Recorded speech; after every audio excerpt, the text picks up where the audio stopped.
Hi everyone, and we're back with day 4 of my 12 cards of Christmas series, and today we're going to do some stamping, layered stamping actually, with a set from Sizzix called Folk Tree. But first of all I'm going to add a sentiment to the bottom of the card. For this, the set I'm using is an Echo Park one called Christmas Wishes. So I'm just inking this up with VersaFine Clear ink, and I'm just going over it a couple of times. It's not stamping too well. And I'm going to add a bit more ink. Give it another go. And that's the beauty of using a MISTI. You can just keep going until you're happy with it. So I'm just going to add a bit more ink in a couple of places. It wasn't dark enough for me. That looks fine now. So I'll just give that a quick wipe with a baby wipe, and then we can get on to the main image.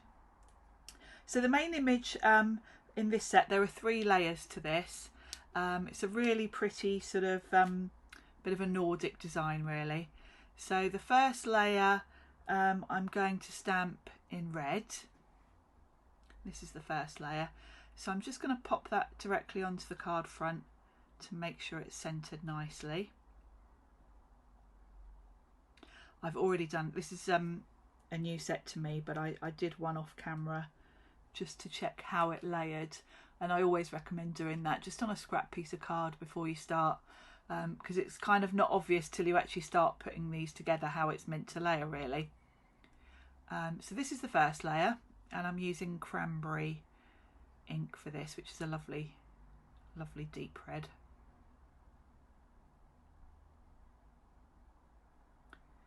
That looks fine, so we can go on to the next layer. Now the next layer has just got some sort of bold foliage really,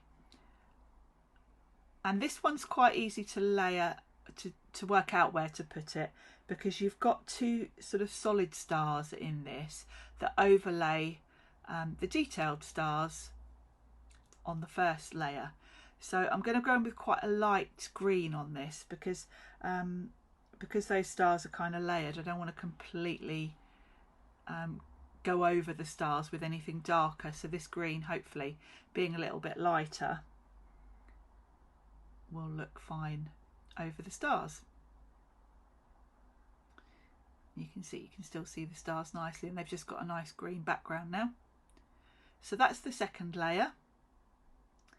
And then this layer is quite bold actually, and in this layer you've got some lovely little reindeers and birds, and for this one you do need to kind of go from top to bottom to work out the placement.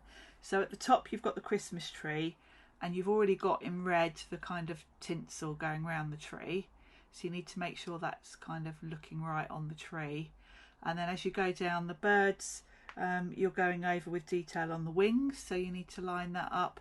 And then at the bottom you've got the reindeer to line up. So it's actually quite easy to line up. And I'm going to stamp this layer with like a craft colour, because most of the elements in this layer are animals. You've got the reindeer and the birds. You do have the Christmas tree at the top, so if you wanted to, it's a big enough part of the layer that you could go in with a green on that if you wanted to, but I think it looks quite nice all in one. So you've just got 3 colours in that overall design. And that's it for this card. It's a really quick and simple one. So this is one that would be great for mass production. I will put details in the description box, as always, of all the products that I've used. And don't forget to subscribe, because this is obviously a part of a series and there's quite a few cards more to come. Thanks for watching, and I'll see you soon.